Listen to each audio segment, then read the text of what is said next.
Hey, it's Mike Jacob coming at you from Jerusalem with our thought for the week. First of all, big mazel tov to my dear friend Chaim Elephant, who's having his ufruf this week.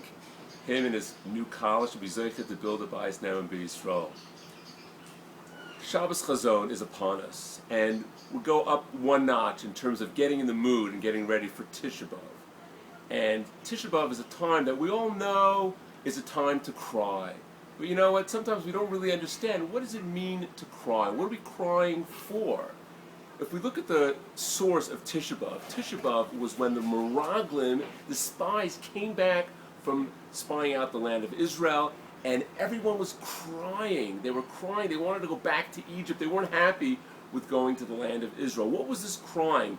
God's reaction at that time says, listen, you're going to cry about that? I'll give you something to cry about. And Tisha B'Av was created. What does that mean? What was going on? What are we supposed to cry about? And what is crying? If we go back, there's a story early on in the Chumash, the story of Leah and Rachel and Yaakov Avinu.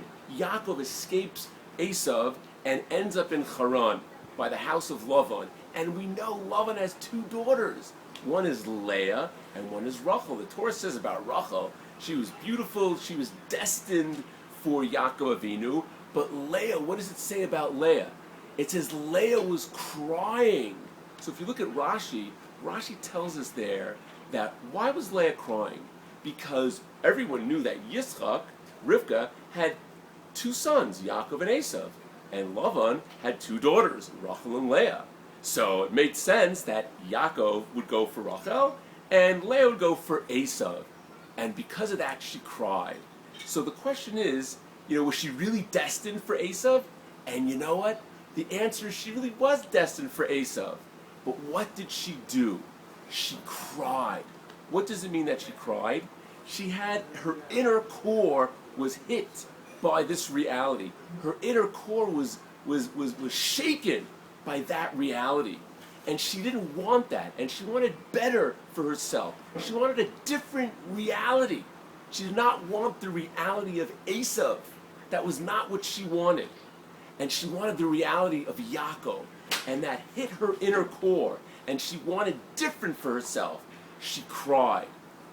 That's what was going on with the Meraglim when they came back, and the nation of Israel when they came back. They cried. It hit their inner core. They didn't want to go to the land of Israel. They didn't want to deal with the struggles of building the spiritual land, the home of God, of building the land of Eretz Yisrael. They wanted to go back to Egypt and the comforts, whatever, that they had over there. It was an easier life in Egypt, and they cried. They cried. They wanted to go back. That's a misuse of the power to cry. They cried incorrectly. It hit their inner core that they wanted different. They didn't want to go to Eretz Yisrael. They wanted better. They wanted the Gashmias of the land of Egypt. And they misused the power of crying. So Hashem says, what has to hit your inner core, what has to really be meaningful to you is spirituality. And later in history, when the Jews were in the land of Israel and things weren't working, the Beis HaMikdash was taken away from us. Spirituality was taken away from us. And it shocked the Jewish people. And it shocks us from generation to generation not having that. It's something that wakes us up, and it's supposed to wake up that inner core, that inner feeling of what we really are missing. And what we're really missing is better spirituality. All of us in our own lives, we have to look at ourselves and be bothered with our own personal state of spirituality. And we have to look at the land of Israel. The land of Israel, Eretz Yisrael, is not what it should be. We don't have a Beis HaMikdash. The spirituality of what's supposed to be here is not here.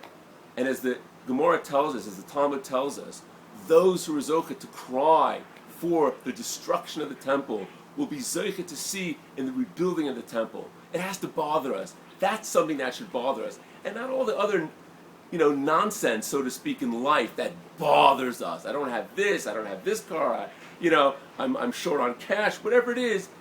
Those are issues, but that shouldn't bother us. That shouldn't hit our inner core. What should hit our inner core is we're lacking in spirituality. Eretz Yisrael is not what it looks like. And if we have these thoughts and we have these feelings, and we think about it, will be part of the rebuilding of the Beis HaMikdash. It should be speedily in our days. Shabbat Shalom and take care.